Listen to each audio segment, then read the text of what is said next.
Hello, everybody, and welcome back to the Pop Culture Universe. Today, we are reviewing Loki, the new Marvel series that has dropped on Disney Plus. We are reviewing episode one. This is well, I can't do the show by myself, of course. My name is Bogz. I'm with my fellow co-host Sean and Sol. How you doing today, Sol? We'll start with you first. Doing good. Ready to talk this show. I know that I liked it a lot more than you did. There's a lot of philosophical things in this. Like, I enjoyed the episode quite a lot. The acting by Tom Hiddleston and Owen Wilson was really great in this episode for me. I loved their scenes together. There's a lot of things about choice and that, because there's the timelines and whether like you actually have choice to make decisions and stuff, that like there's philosophical stuff in there that like made my brain super happy when I was watching this whole episode. So I very much enjoyed this episode a lot. Yeah, okay, that was. I asked how are you, and you gave me a review, but that's good enough. We'll take that from now. Bye guys, goodbye. I just wanted to know how you're doing. Yeah, forget the show. I just wanted to know how's things in Miami. How you doing? How's work? How's life? Well, sure. I'll let you know later. We'll come to that at the end. Sean, how you doing? I'm doing okay. I love the show too. Let's get into it. Yeah, well, give me your thoughts now on the episode, and I'll give mine afterwards. Just brief overall thoughts, like so. Overall. Overall thoughts. Considering this is a 6 episode series, I think the show did a great job of explaining the Time Variance Authority universe to us. As people, if you didn't read the comics like I didn't, you don't really know what they're about, what they do. So the show used Loki as a great mechanism to explain their part of the universe to us. So I was just like enthralled. I was like, this is perfect. And the fact that, if you watch our reviews on the trailer and all the clips, the only thing I really wanted was to pick up exactly where the end game left off, which they did, and let Loki variant see exactly what happened to the real Loki. And they did that. So, and we got a whole bunch of other things after that. So for me, it was very, very enjoyable because I got exactly what I wanted. So for me, it was a great first episode, great way to kick this off, and I'm looking forward to the next 5. I literally thought of Sean in that. I was like, it started exactly where he said he wanted it to start. Yeah, see, the two things he wanted, I remember, and he got that in the first episode. So for me, I did enjoy it. I thought it was good, not great. I was expecting great. I love the trailers. I thought there was really good moments in it, such as, obviously we'll come to it a bit later on specifically, but I did really like Owen Wilson and Tom Hiddleston's relationship. A couple of scenes that we'll save for later. But overall, yeah, it was okay. I felt like some of the dialogue wasn't a bit over descriptive, I thought at times, but at the same time, not giving you enough information. Like, I felt like Tom Hiddleston's character Loki was asking the same questions that the audience were, and then at times Owen Wilson and some other characters were just saying, in effect, like, "Oh, just shut up and go along with it." Like, that's just how it is. And it's like, well, I need a bit more. But anyway, I'll get into it a bit further. But anyway, just to confirm, this is a spoiler review. If you haven't watched it, please obviously watch it and come back. But yeah, we'll get into the episode. So we're going to go kind of scene by scene, roughly. Wait, 1 second, Box. So you believe that you needed more from this episode? Is that pretty much what you're saying? Just better writing. I wouldn't say more. I mean, that's extremely selfish and something that you say every episode. But I'd say it's a better written dialogue. No, I'm just playing. But I don't need more. I got just as much. It's like the perfect size meal where you're just like, I couldn't eat. I don't want any more. I don't need any more. I'm perfectly content. So Boggs wanted it to be better. I say it better, so actually, but no, I think I ordered the wrong thing. Okay, I ordered the wrong thing. So, yeah. Anyway, we'll get into it. But it starts off, as Sean says, it starts off as the, showing Loki taking the Tesseract and landing somewhere in Mongolia. Sorry. And we see that the direct continuation of Endgame when he disappears, from the 2012 timeline, and we kind of don't know when that is. It doesn't state what year he kind of lands or where in time.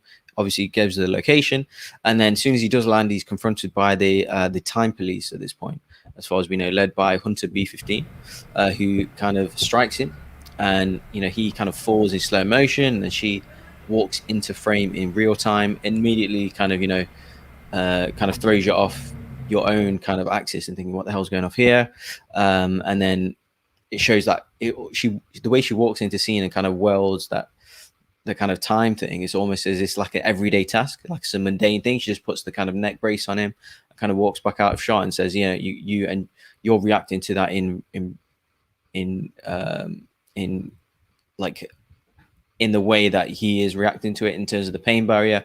But for me, it's just a quick moment. So really strange at first, throws you off. And then, so again, we'll come into, and then the credits occur. So we'll come into, so I'll give Sol's reactions first. I want Sol's reactions of the initial continuation of the him taking Tesseract and then seeing the opening scene in Mongolia, and then him getting slapped and then all that. What are your initial thoughts and seeing the time police for the first time as well? Yeah, so when I watched it, the first thought was, Sean's getting exactly what he wants, that they're starting where they were in Endgame in 2012 Avengers movie. And pretty much like this throughout this whole episode, I had to keep remembering, this is 2012 Loki. This is 2012 Loki. It's not the Loki that we've known throughout. So he's learning a few things for the first time in this episode. I got some Iron Man vibes when he landed in the Mongolian desert with all the stuff around him, and he's there in the desert. So I got Iron Man 1 vibes on that. I like that the second he gets up and he sees people, he goes to the one rock to stand on top to try to give his I'm better than everyone. And that's such the Loki from the Avengers movie, the first one. And I like the fact too that we're getting that Loki. It's reminding us who that Loki is, because he's a much different Loki in all of our minds after watching Endgame, like Infinity War and Endgame. So it's fun to go back to the Loki of old. Yeah, definitely. So as you said, Sean got what he wanted, a direct continuation from, because that was one of the main things, everyone thought going into this.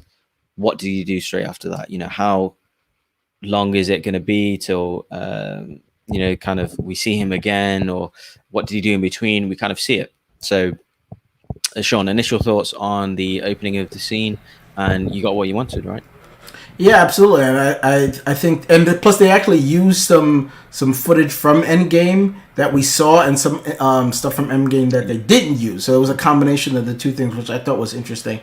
But yeah, I'm glad that they picked up exactly where we left off, because that's where he's the variant, and then he created another timeline by doing that. I'm also curious about, was that in Mongolia? Was that 2012 Mongolia, or was that a separate timeline? Obviously, that was he in another timeline, or was that the same timeline that he meant, and it was just in a variant 2000? Either way, but because it doesn't matter, because they automatically erased it anyway. So yeah, I love So made a great point. So it'll only take you from one place to another. I don't think it takes you through time, since it's not the time stone. But So makes a great point in the fact that he automatically stood on a rock and just went into Loki mode. Just yep, here for a glorious purpose, and went through all his spiel, and just who were you? We don't care who you are. Pretty much means nothing what he's saying. Obviously, they didn't understand what he was saying, but it's a good play on it, because they didn't understand him. So it's it doesn't matter what you're saying, because we don't care. And that's kind of how Loki's been treated. So I love that. And then when the Minutemen came in, just yep, you're coming with us. He's yeah, whatever. And then when she knocks him, the slow motion looked so good. And then they put the collar on him and took him away. Yeah, I just think, that whole and then we all this happened before we even get the credits of the show, which the whole thing worked great. I was already bought in. I was once I saw it, I was yep, I'm in 1,000%. Yeah, fun start, and you still have a lot of questions. Even if we've had one or two scenes, you still get still loads of questions. But and then he kind of goes to the TVA, which stands for Time Variance Authority. So I'm not going to go too much into exactly what they do. If you watch the episode, you kind of get that. I mean, it's quite lengthy an explanation, but just roughly, they're there to preserve the established timeline that we've seen in the movies, basically. and as we see it evolve, basically. So if there's any kind of variation of that, or if there's any variants created from that, they're there to kind of ensure and police the situation. So, and obviously this 2012 Loki is a variant of that. And I thought that was an interesting theme as well throughout the episode, that is kind of showing us kind of Loki's fate, almost going backwards in time in terms of from the audience perspective, going back in time from 2012 to the 2012 timeline, and also moving forward from Loki's perspective, seeing what happens in the rest of his journey. So you kind of got the backwards and forwards kind of story. And then in the kind of in the TVA kind of offices or sites, Loki kind of is there talking up his stature, as you guys are saying, trying to be like a conqueror as he is, or trying to manipulate his way as he does, trying to talk his talk to maneuver his way to power. And he's also physically trying to use his powers, but the TVA droids and the staff could not care less. Completely disinterested in whatever he's saying. Again, almost as if they're going through mundane tasks, as they've seen this all before, as if they already know you have no powers here. Just go walk through, as if you're in an airport. You're just going through security, going through your checks, as if you're just a number on a, like a person just going through the whole kind of terminal and situation. So I thought that was really interesting, giving him no respect as as he's a villain, and he's got serious powers, but they don't care. And then and then he goes through, and then you meet obviously Owen Wilson's character and the other characters throughout. But yeah, just overall, Sean, what are your thoughts on seeing the TVA officers, seeing how he interacts with other people, seeing he has to sign up, we've seen some of the stuff in the trailers, his dialogue with Owen Wilson at first, signing all his words and things like that. So overall thoughts of the TVA situation, and how seeing that for the first time and being introduced and talked to that. Oh, it was great. I love that you compared it to an airport, because I kind of got some airport vibes. There's not a lot of there's no clocks. There's like all this like already like have these lines set up, like take your number, but there's only two of us. Doesn't matter. Take your number. It's like it's Monday for them. It's not a special thing that Loki's popping in there. It's Monday or whatever day it is for them. It's just business as usual. Mm-hmm. So I love the fact that they're approaching it like that. And Miss Minutes, again, a great way of her explaining to Loki and us, the audience, hey, this is where this is what this is. This is why this is here, because there was a grand war about the timelines, and now there's these people who are keeping track of it. So again, they're using this great mechanism of having to explain things not only to Loki but to us as well. So we all are like, okay, now, because a lot of people don't read the comics. I'm one of them, so I'm not 100% sure exactly what's going on either. So I'm like, all right, give it to me, but give it to me in a way where you're just not like a long time ago, blah blah blah blah. Like, oh, you're explaining it through Loki. Got it, perfect. And I like that his tricks didn't work. His magic doesn't work. He can't do anything, and they don't take him like he's just another guy. And they're like, sign these are all the words you ever said. Sign right here. Doesn't matter who you are, just do it. So like that kind of stuff, the way they treating him, I just thought was perfect. That he's just another person to them. He's nothing special. So I like that. He's just a number to them, basically. Yeah. So these are some of my first gripes in the episode, where as he's going through, he's asking the questions as if we are the audience, because I don't read the comics anymore. So when he's explaining, when the TVA and Miss Minutes are explaining that the TVA, locate deviations from the timeline and tries to protect the sacred timeline, which are dictated by the timekeepers. Loki's questions were like, who are they? Says who? Who cares about these? Like, why do they decide, what's right or what's wrong? And they were just like reiterating, this is the sacred timeline because they tell us to. And and I was like, I have the same questions as Loki. I'm just as confused as him.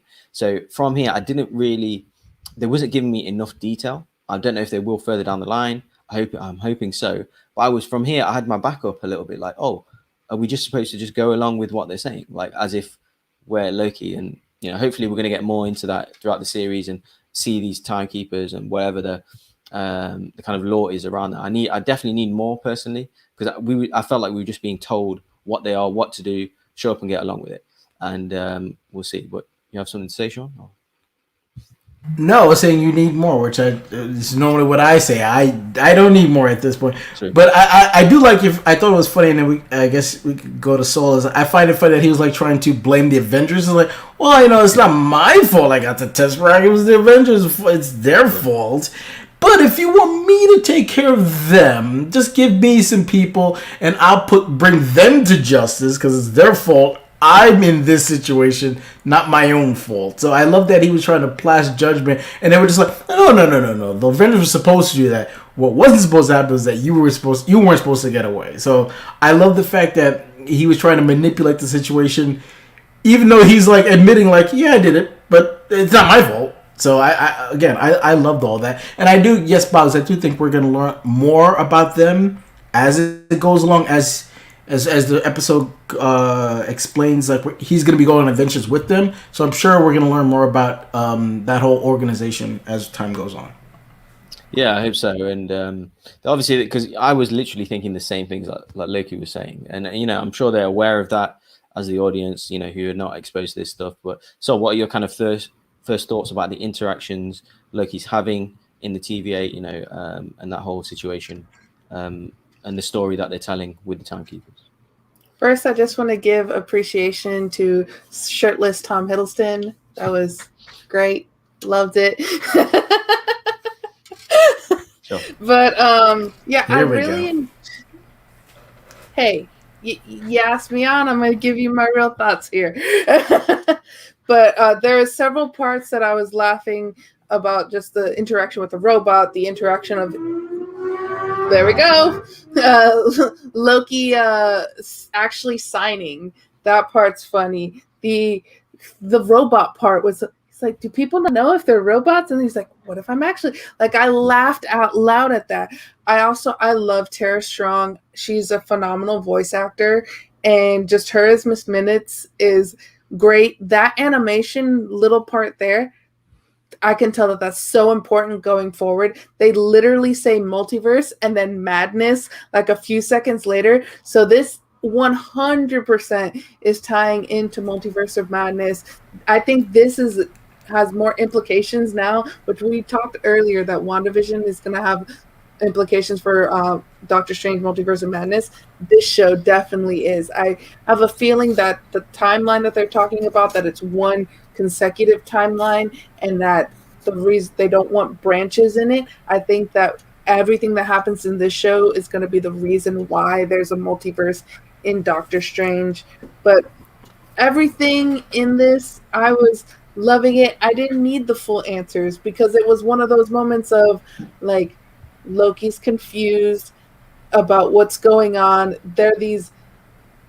But to them, the TVA, they're just doing their work. They're mundane. They're not going to give you the full explanation. They're going to treat you like you're dumb, like you should know this already, kind of thing. And I have a feeling that we're going to get all the information that we want later on. There's no way that we're not going to. So you're going to get what you want, Bogz. Well, I hope so, because they didn't do a lot of this, in my opinion, with WandaVision and things like that. So they left a lot of questions up in the air. So I'm hoping that they kind of not leave us hanging, with the whole Evan Peters thing, with things like that. I don't want any of that stuff to kind of come into this series as well. So I'm hoping we actually get the answers. But well, that was just more or less just a joke. But I think this is like a murder mystery already, of like who done it. Like, as we're gonna find out, like, who the big bad is already. I think we're just my theories. We're gonna learn things as we go along, because Loki's gonna have more questions. Like, he's just not gonna just be like going about just like yeah whatever. As he's gonna be asking the questions that we're gonna be asking, because he's new to all this just like we are. So and we got a lot of answers too in this show as well, in this first episode. So I guess that's why I'm happy with it. Me too. Yeah, they introduced it. Yeah, absolutely. But I personally have a lot more questions, but I didn't get answered. But okay, it's fine. I can be patient, no problem. And then moving on, we kind of we get the first kind of scenes or interactions with Owen Wilson's character, which is Agent is it Morbius, and his thoughts. We see that his thoughts slightly differ from the rest of the TVA. He believes that he also wants to obviously maintain the continuity of the timeline, but also he shows a different stand where he wants to see if Loki can help, and see what the situation is with Loki and how he plays out. So, they have like a 10-15 minute scene as well of them two sitting across the table, almost having like a therapy session, and asking him to justify his actions, why he was making certain decisions, that kind of thing. So I felt it was interesting, like, because Owen Wilson's there to show like he's almost an everyman, the way, especially how he delivers his lines, and Loki's like almost like a Shakespearean actor, how he portrays himself like a, like a Greek, not a Greek god, like a Norse god kind of thing, and the way he's, like a on stage Shakespeare, like he's standing on the stone and all that stuff, as opposed to, Owen Wilson is just sitting back in his chair, and felt the juxtaposition of characters and their chemistry I thought was good. And then kind of, okay, so I'll just get your reactions there first of all before I go any further. Sean, your reactions of Owen Wilson's, his character, seeing obviously his introduction as well, that scene in France, is showing that the timeline, I think it was 1850 or something. So it shows that, we're going through different eras, past the MCU timeline and all that stuff. So, yeah, we have this scale of the show is, has bigger implications from what we've seen in terms of the MCU timeline. And yeah, Owen Wilson's, his chemistry, his involvement. What are you thinking of him so far? Oh, I'm loving him so far, because I went on record and saying it raised my eyebrow when he was cast. I wasn't quite sure what we get from him, but I'm quite enjoying it so far. Seeing how it's slowly unfolding of what's going on, and seeing how much of a bigger role this show. I thought this was going to be like a little pocket, but it doesn't seem like that way based on the first episode. It seems like it's going to have long-lasting implications of not only Loki itself, but just the MCU in general. So, knowing that, I'm actually happier I was wrong, because it gives this show more stakes, that it has impact. So I liked Owen Wilson's character in the sense that he's almost like a therapist trying to understand Loki's thought process, and sitting him down and showing him like his greatest failures. Like, for someone who likes to rule, you do lose a lot. The DB Cooper thing was hilarious. The fact that he's like, I lost a bet and I had to do this. That was like, he looked like James Bond to me, like in that scene. Like if they announced he's James Bond, I would have been like, yeah, okay, I kind of see that. So that scene was great, and him just showing him the 2000, like kind of like, this is your life kind of thing. Like, yep, the Avengers kicked your ass there.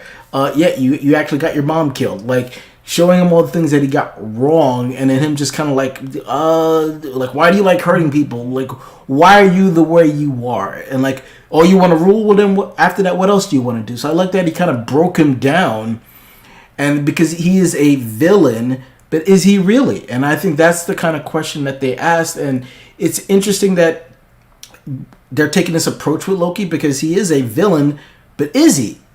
And this kind of shows you that there's more. Obviously, we've seen him evolve in that time frame, but now that this is a variant, he's going to evolve in a completely different way. So maybe he might get to the same point that the original Loki got to, but he's going to get there in a different way. So I love the fact that they're asking these questions right out of the gate. They're not being shy about it. Like, what makes Loki Loki? Why do you like doing the things you do? Why do you want to rule? Why do you like hurting people? Do you like hurting people? So Owen Wilson did a great job of like setting the stage for this like deep look into Loki that we're gonna get, and obviously we're gonna get Lokis, I should say, that we're gonna get. So I enjoyed their chemistry together. Their scenes together was amazing, and I love that the humor is not over the top humor. It's just subtly thrown in there really, really quickly. And Tom Hiddleston is I can't get enough of him already. I've loved him as Loki, but I'm loving more of this, because a lot of people would say is that these shows they're different. Like, this show is different from the last two shows. But I love that. I love that we're getting a deeper understanding of what makes Loki tick. Yeah, that's right, because he's obviously a complex character. He's been through a lot.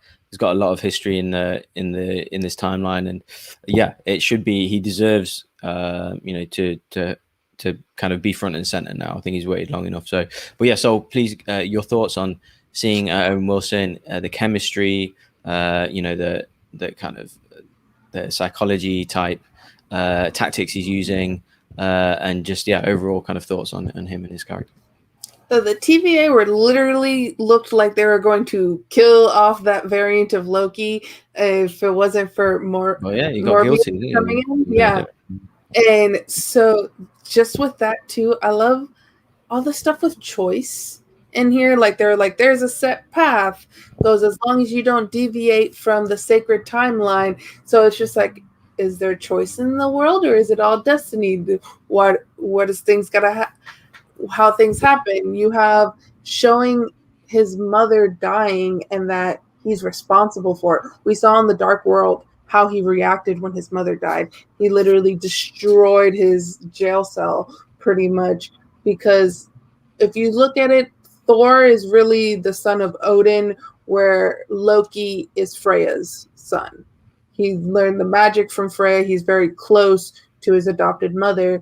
And so with that, and we'll see later too when he watches more of what that sacred timeline shows of his life, there is moments where you really do feel for Loki, and he's learning things in a much quicker way than the other Prime Loki, as I like to call him, had to take years and years to learn. The other Loki Prime Loki. Then you have the other thing too. Nightmare was mentioned.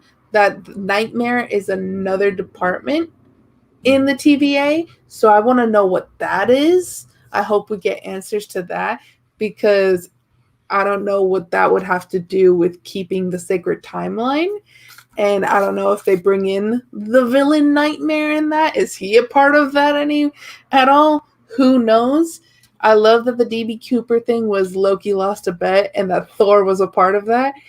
And because when you're watching the trailers, you're like, oh, that's going to be a thing with the TVA. No, that's just him escaping. I hope that there's moments in like every few episodes where a phenomenon where that you can't explain, one of those, like, it's because of Loki. So one of those in real life things that you're like, I don't know why this happened or how that happened. It's Loki's fault. And just Mobius asking Loki if he enjoys hurting people, and Loki not really having an answer for that until much later in the episode. And just pretty much just like the dialogue that was saying, it really gets you thinking, and like listening to their exact words and what the words say and what they actually mean behind those words. It was so interesting for me. It was very much a philosophical moment when I was watching it, and I've watched it 2 times already by now. And I very much enjoyed it. Yeah, so you both mentioned something when he was watching, or your thoughts on watching back, the clips almost of the MCU that he's not yet experienced in terms of that variant, which I'll come to in a second. But I just want to mention the kind of scene where, well, he kind of steals the device from Owen Wilson. He kind of half manages to escape, and he has some funny interactions with the other kind of TVA agents, and he demands a Tesseract back, and then he sees the other Infinity Stones, or other Infinity Stones, sees that they are disposable weights almost. I mean, that was almost like a shock moment. Like for me, that was one of the best moments in the series, just to see that these are very disposable. Telling. Yeah, just disposable. They're nothing. I mean, the whole series has been revolving around these stones, and they're just there like toys, or like marbles, or like paperweights. And it was really just a smart scene. That was one of the best scenes I felt, and it's funny to watch. But just covering on what you guys saying, that then he goes back to the room that he's in. He watches some other scenes or clips of the MCU that he was in. So watching moments basically throughout the Marvel films and stuff. And for me, I mean, you guys both mentioned that. I actually felt that these parts were not compelling. I didn't find them emotional because, first of all, we, the audience, we've already seen these. Okay, so when Owen Wilson was kind of going through his whole psychology assessment of him and things like that, he didn't give him the answers that he wanted. And then I felt like he's watched these clips, and then now he's gone back when he's come back and Loki's sitting down with the Tesseract. He's now all of a sudden. Now he's giving him the answers that he wants. So it wasn't because of Owen Wilson's, psychology. I felt like it's because he's watched the clips. Like now he's giving him the answers that he wants. And I was like, oh, that's just a bit convenient. And so I didn't have that emotional thing. Like I felt like it was a little bit forced, and it was fed to us. And plus, we've seen them clips. We've seen how his genuine reactions are in the original timeline. I felt like him watching it back and him just kind of conveniently crying was just a bit like, I was just not as invested as I thought I would be, or as much as you guys are saying. So yeah, for me, I didn't really find out who Loki is because I felt like it was forced fed to us via the clips.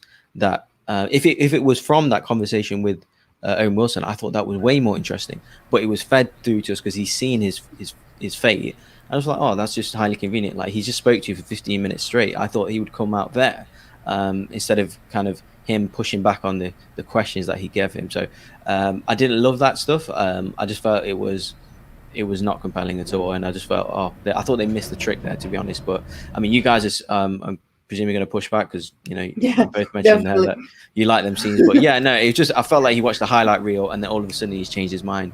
And I was like, really? I don't think it necessarily worked that way. No, so go ahead. You go first. Well, Loki is a very proud person, and he's also a very flawed and very kind of like an emo boy kind of person. Okay. And so it's very much he's not going to come out exactly. And I think the clips were used in a very smart way to try to get him to where he was eventually. Mobius telling Loki, like, you're born to cause pain and suffering and for other people to achieve. Loki has always felt lesser than to his brother, to Thor. And so really that Owen Wilson Mobius was chipping away at Loki in those scenes. So Loki wasn't, because Loki's lived with that his whole life, he's not going to spill his guts at the first moment. It was going back to watch those scenes later where he's literally by himself. He probably wouldn't have been crying or anything if Owen Wilson's character was there, having that moment by himself. So it was very emotional. And I guess I could see like where he's at, especially at that time period where you watch the movies, where you watch where he's at in Thor the Dark World. The Loki that is in this movie is very similar to the Loki in Thor the Dark World. And so you see where his trajectory is here. And so for me, it was compelling. That's fair. I mean, I just didn't feel like it was great storytelling. I just felt like it was force fed a little bit. If it was, like I said, if he got emotional and like showed that emotion from that conversation with Owen Wilson, I'd have been like, whoa, he's getting through to him. But he's had to watch like a highlight reel of his own things. I think Owen Wilson was good. I think Owen Wilson was getting to him too until he got interrupted as well. Yeah. So that moment there, and maybe that's what Bogz wanted him to get to him through him together. But I think I didn't need a highlight reel. It makes but we didn't need it. I think it makes more sense that Loki got through it himself because, like Sean was about to say, Loki needed it, not us, but Loki needed it. Yeah, because I think, like for me personally, if he would have just cracked, for lack of a better word, but just Owen Wilson talking to him, I wouldn't have bought it because this is 2012 Loki. If this was Endgame Loki, maybe 2012 Loki, I wouldn't have bought it. So the fact that he had to Morbius planted the seed in his head of like, why do you do this? Like he planted all those things in there, and it took the clips to then have those seeds kind of grow and into the idea and the answers. So that's how we got there. It's the clips helping him realize and taking a look inside of himself and how he answered those questions. Because him just asking them, he would have never given them the answer. But the fact that he asked those questions, saw the scenes, saw what he could be, not what he is, what he could be, what he could do, is why he then gave him the answers. If it happened any other way, it would have felt disingenuous. Because, like, why is he opening up to this guy? He doesn't fucking know this guy. But all he did was just ask a question. Sometimes that's all you have to do for you to take a really good, hard look into yourself. And that's exactly what he ended up doing once he came back. He's like, I know I don't like hurting people. It's just kind of what I do. That's kind of, like you said, that's the trick. That's the illusion of me as a strong person, because he's weak. He's weak mentally and physically, especially compared to Thor. So then he has to, like, well, I gotta hurt people. I gotta bully people. So I like the way that it played out. If it played out any other way, it would have just been like, don't know if I necessarily would buy that. But Boggs, if it didn't necessarily work for you, I totally get it. Yeah, it's just that I didn't really find out who Loki is from there. For me, it's just that I felt like we found out who he isn't and what he can't do, because the way the TVA were treating him, and kind of the questions that they're asking him, and him getting unstuck and not giving them the answers that they're looking for, not giving the audience the answers that they're looking for, until he's seen the clips of his brother and his dad and his mum, and then all of a sudden he can give the clips. I didn't buy it personally. But yeah, and then Owen Wilson explains to him, we need your help with another variant of yourself. I thought that was a really good twist. And then seeing the kind of end scene of, him kind of lighting up the other TVA agents, and then it kind of abruptly finishes, and then you're left pondering of, which other variant is that, or how has that occurred, or is that this one? And it kind of, you're doing the kind of mental math of what's going on here, and that was like an interesting twist at the end. So yeah, overall, I mean, I think that okay, so we'll give our overall thoughts. So was there anything, so before overall summary of the episode, is there any dislikes that you guys have? So if I haven't explained it, so my dislikes, I'll go first if you guys, obviously I've got a few. I've got more than you guys anyway. So I felt like this show heavily relies on dialogue and exposition as opposed to actual storytelling. Like, for example, when I saw that highlight reel, that was like, what's going on here? Obviously I've explained why. And as well, the TVA, I didn't get enough explanation. So like I said, there was a lot of dialogue, but the dialogue for me was like, again, Loki asking, why is this occurring? They were like, because it's just the way, like, accept it. And I was like, why didn't you get involved before? Like, Thanos is dropping in and out, using the stones, Loki's picked up the Tesseract and kind of gone. And from there, he's being accused of, ruining the, creating another, timeline. And I was like, Thanos has done that throughout the whole, but that's just supposed to happen. I was like, what? I need a bit more information, but hopefully we'll find out later. I'm willing to hold off on that. And at times I thought it was a little slow paced as well. Like I said, it was very dialogue heavy. I don't mind not having too much action. But I just felt like some of the dialogue scenes were too long. I didn't get enough information from the dialogue. So it wasn't explained. Like, I was literally thinking throughout the episode, if I was a 10-year-old kid, I'd be a bit confused watching this. Or if I was a youngster, if I was watching this with a little relative of mine, I wouldn't totally get this. Too much exposition, like I said, dialogue, that wasn't simple enough, I felt. And yeah, so that was my overall dislikes. But yeah, please, anyone, so we'll go for you. Do you have anything you didn't like? Or like I said, I'm a bit mixed, so I'm guessing you're not going to be as picky as me. For me, it's not dislikes, it's questions on a few things that if I don't get answers to them, then they are going to be dislikes. But currently right now, because it is the first episode, I'm not going to judge it until I to the last episode. Sure. Kind of in the same vein of like Falcon and Winter Soldier or WandaVision. I was like, I'm not going to judge it till the end because they might answer it later on. The one thing that trying to think timeline wise and keeping the sacred timeline is Loki's plucked out of 2012. They basically were going to kill him there, that variant, which then means that time there's no Loki. So that would probably mess a bunch of things up in the future. So I don't understand that part yet. And maybe that's just me nitpicking time travel or multiverse stuff, which, I mean, it's not always going to be perfect. So I guess with me there, my logical brain is trying to figure that part out. And I also, too, like, theory-wise, I think the TVA might be, like, the bad guys by the end of this, because they are literally killing people. There's no jury, there's just a judge, and then the judge, I'm pretty sure most of the time, says not guilty, and then they're killing those people. That's still murder. So, and how quickly that guard was to like killing Loki there, like I forgot the word that they were using, like asking for tickets, right? No, but the tickets when they killed that, but like it was paddling. But anyways, when they go and then they almost hit that other guy, and the guy was like, I don't forgive you. Like, you almost got me. Like, that moment that they're literally going straight to, let's erase this person, instead of like, let's figure out what's going on here. Let's apprehend this person. So I think possibly the TVA might not be the good guys. Maybe. I kind of felt that as well. Not giving, pretty much having just shut up and just come along with it. That's almost like you're being dictated to.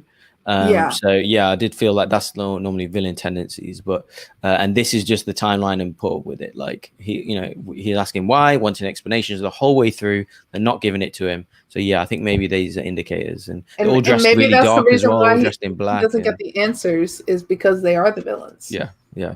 So Sean, please tell me if you have any dislikes, anything you need to you wasn't happy with, and then we'll get to our kind of overall verdict and theories moving forward. I mean, I'm kind of similar in the sense to Soul. Is I don't necessarily. I have just like, they gotta address that. They got like they brought up things that they have to address later. But I think because the what Soul just said about like, well, this is a variant, but it's also the same Loki. So how can he be a variant and the Loki from 2012 at the same time? And like, who decides what is supposed to happen and what's not? Because like Loki said, it was like, well, the Avengers went back into, and she's like, well, they were supposed to do that. So was Thanos supposed to go back in time? Yeah, that's supposed to happen. Was half the universe supposed to disappear for 5 years? For 5, and then come back. Like, so, like, who, like, are we gonna see the timekeepers? Are we? Because she's like, well, they dictate what happens, and I follow the dictation. So, are we gonna actually see them dictate what's supposed to happen, or why this is supposed to happen? Yeah, I'm curious about that. Like, that needs to be explained to me. Like, that part has to be explained. But other than that, I feel like it was very dialogue heavy, but I think it needed to be, because then if it wasn't, then a lot of the stuff that they were explaining in this episode didn't have to do in others, and there's only 6 of them.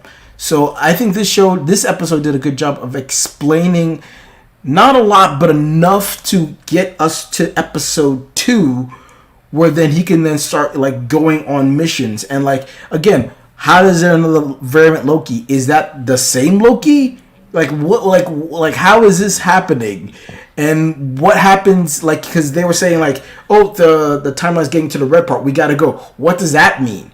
So it's like they set up a lot of things of like, okay, you got to explain. You got to come back to that. You got to come back to this. So it did a good job of setting things up, and then they have to do a good job of explaining things.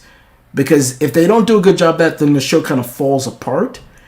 But at this point, through just episode 1, I'm satisfied. I'm like, all right, I know who we're dealing with. Don't know why they're there. Don't know how they got there. But at least they did a good job of setting up the world enough so that they can then pay things off in the next 5 episodes. So I don't necessarily have any dislikes at this point.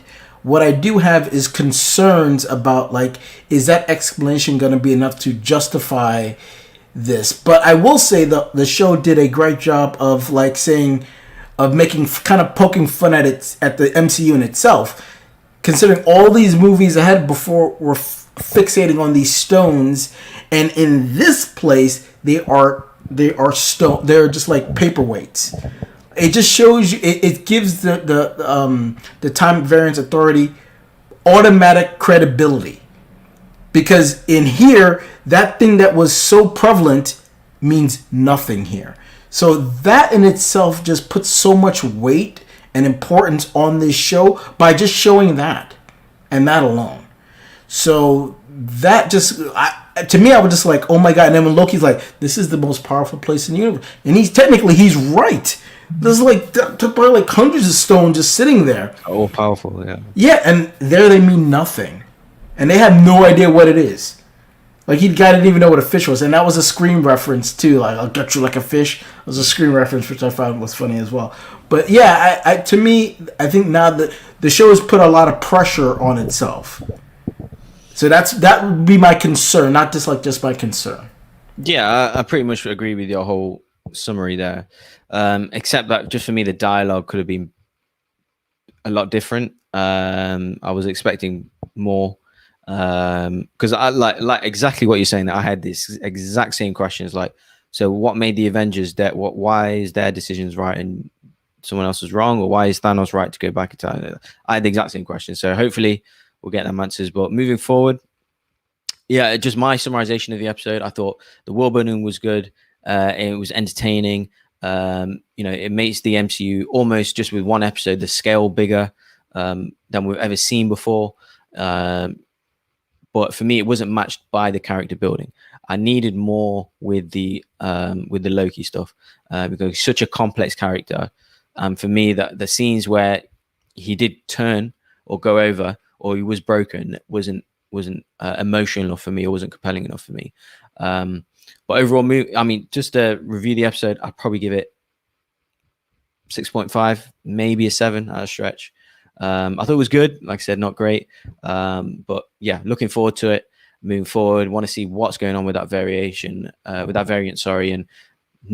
want to see more of the timekeepers and more backstory into that. So I think Saul's on something here. I think there could be villains. But so if you want to give a verdict of the episode and any kind of theories moving forward. Yeah, if I would put this out of 10, I'd probably put it at like an 8. I was very satisfied. The 2 times that I watched it today, I watched it early in the morning and then I watched it on my phone at work. But I think the fugitive variant is Lady Loki. I just have a feeling that that's who it is. And so that'll be exciting. I know that we're going to see probably several different Lokis throughout this episode, because you kind of, in the trailers, you see, the President Loki from that comic. I haven't read it yet, but I want to, but I haven't been able to find it for free from my library, because I don't want to pay for it at the moment. But yeah, there's something about the TVA that screams villains to me at the moment.